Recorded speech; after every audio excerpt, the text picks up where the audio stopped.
Hello team, welcome back to stock invest guide. Amir Chand, Jagdish Kumar exports limited నుంచి IPO announcement అనేది వచ్చింది. ఈ వీడియోలో కంపెనీ గురించి, కంపెనీ యొక్క ఫైనాన్షియల్ డేటా, ఐపీఓ డీటెయిల్స్ అనేవి తెలుసుకుందాం. ఈ కంపెనీ 2003లో స్థాపించబడింది.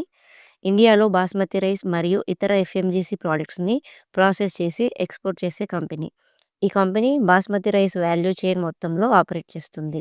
ఇక ఈ కంపెనీ యొక్క ఫైనాన్షియల్ డేటా అనేది చూసినట్లయితే రెవెన్యూ వచ్చేసి మార్చి 2023 నాటికి 1317 కోట్లు, మార్చి 2024 నాటికి 1551 కోటి, మార్చి 2025 నాటికి 2004 కోట్లు అనేది ఈ కంపెనీ యొక్క రెవెన్యూ.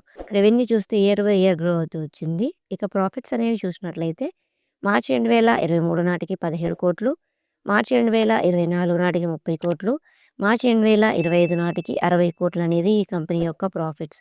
ఈ కంపెనీ యొక్క రెవెన్యూ మరియు ప్రాఫిట్స్ అనేవి చూస్తే ఈ కంపెనీకి అప్లై చేయాలా లేదా అనేది మీకు ఒక ఐడియా వస్తుంది. ఇక ఐపీఓ డీటెయిల్స్ అనేవి చూసినట్లయితే ప్రైస్ బ్యాండ్ వచ్చేసి రూ. 201 నుంచి రూ. 212 పర్ షేర్. లాట్ సైజ్ వచ్చేసి 70 షేర్లు. టోటల్ ఇష్యూ సైజ్ వచ్చేసి 440 కోట్లు. మినిమం ఇన్వెస్ట్మెంట్ వచ్చేసి రూ. 14,840. ఐపీఓ ఓపెనింగ్ డేట్ వచ్చేసి మార్చి 24, 2026. ఐపీఓ క్లోజింగ్ డేట్ వచ్చేసి మార్చి 27, 2026. అలాట్మెంట్ డేట్ వచ్చేసి మార్చి 30, 2026. రీఫండ్ డేట్ వచ్చేసి ఏప్రిల్ 1, 2026. అలాట్ అయిన వాళ్ళకి షేర్స్ అనేవి డిమాట్ అకౌంట్లోకి ఏప్రిల్ 1న క్రెడిట్ చేస్తారు. లిస్టింగ్ డేట్ వచ్చేసి ఏప్రిల్ 2, 2026. ఈ స్టాక్ ఎన్ఎస్సి మరియు బిఎస్సిలో లిస్ట్ అవుతుంది.